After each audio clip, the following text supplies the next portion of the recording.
रथ पछपटे जो गाड़ी गुड़िक जीव से जहाँ आवश्यक सामग्री रही आलोचना करा एवं भोई सेवक माने एवं महाराणा सेवक माने सहायता जारी रखिंट से एक गुरु दायित्व रही। प्रथम थर पर एथर आम उभय पार्श्व सिंहद्वार चकड़े श्रीमंदिर सिंहद्वार चकड़े एवं श्रीगुंडीचा मंदिर रे 2 सेट चारमाल आम प्रस्तुत करुचु जद्वारा कि कौन से चारमाल नापी आमको कौन गाड़ी दरकार पड़ो ना एवं से चारमाल जितेबाला गुंडीचा मंदिर में आम जो जगार रखीचु से जो अणा हम चकड़ा को तो किभली भाव में अणाज कौ समय अणाज किभली भाव में चारमाल आणला बेलू कौन कहारी असुविधा हम ना पुलिस उपस्थित किभली भाव में ब्यारिकेडिंग कि दर्शन व्यवस्था करते आड़पमंडप पहंडी श्रीजू मानकर हम समस्त विषय पुंखानुपुंख भाव में आलोचना एवं सेवक बंधु माने परामर्श देइचंती अधिकारी बंधु माने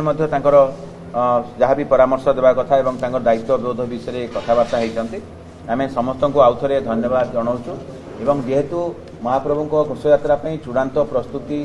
आरंभ होती नवजौवन दर्शन पर एथर उभा दर्शन उभा आसूची दिवस आसूची तेणु समस्त परामर्श नहीं आम आपको आउ थे सूचना देवु जहाँ प्रारंभिक आम सूचना दौचे जे उभा दिन आमर दर्शन हम ना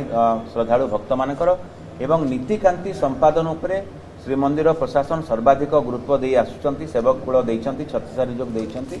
तेणु चलित वर्ष जेहेतु नीति बहुलता रहुची 14 जुलाई जो दिन कि नवजौवन दर्शन बा नेत्रोत्सव अच्छी से दिन जहाँ आमर नीति निर्घंट होती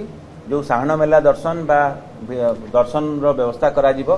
ताहा पाखापाखि 2टा परे हबो बोली आमर अच्छी किंतु सेही दिनर नीति संपादन उपरे ताहा निर्भर करुची तेणु आमे जो समय रे हबो ताको आमे आगतुरा भाव में आपको सूचना देदेबू किंतु समय अवधि एथर स्वल्प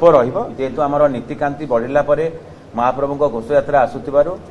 महाप्रभु नीतिकांति संपादन उपरे समस्त सेवक कूल छत्तीसा नियोग एवं श्रीमंदिर परिचालना कमिटी गुरुत्व आरोप करिसंती 14 तारिख जुलाई मासर 14 तारिख अपराह्न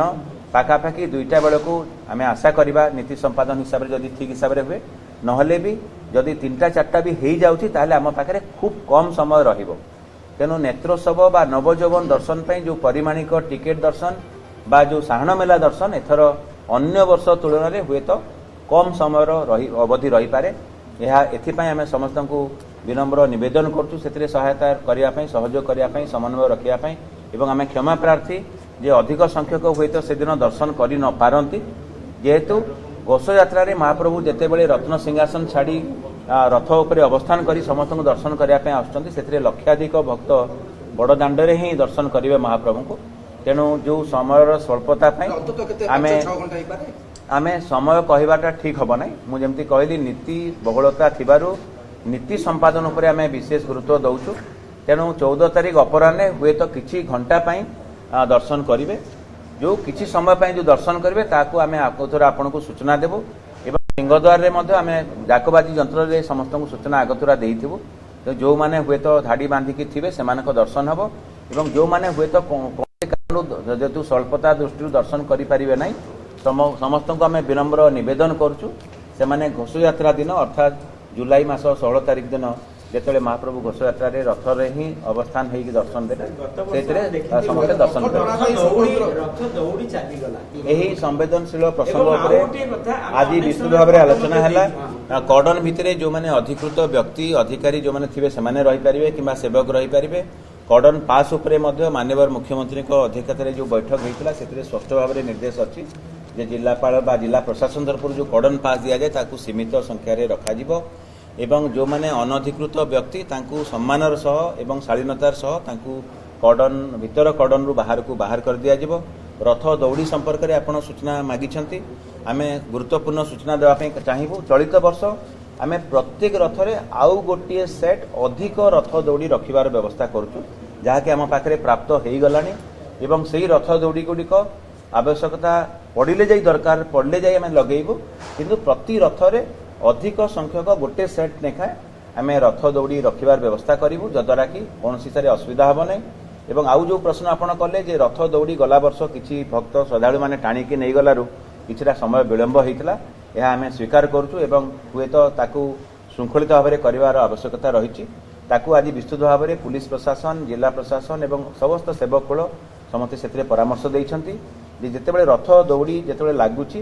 ଏକ ସ୍ୱତନ୍ତ୍ର ଆରକ୍ଷୀ ଦଳ ବା ପୁଲିସ ଦଳ ତାକୁ ଜଗିବେ ଏବଂ ତାର ଉପର ମୁଣ୍ଡରେ ଯେଉଁ ଅଧିକାରୀମାନେ ଥିବେ ତାକୁ ଶୃଙ୍ଖଳିତ ଭାବରେ ଟାଣିବାର ବ୍ୟବସ୍ଥା କରିବେ।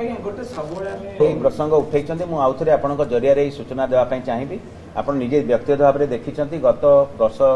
ଏବଂ ତା ପୂର୍ବ ବର୍ଷ ମଧ୍ୟ କୌଣସି ପ୍ରକାର ଅନଧିକୃତ ବା ଛଦ୍ମବେଶୀ ସେବକମାନଙ୍କୁ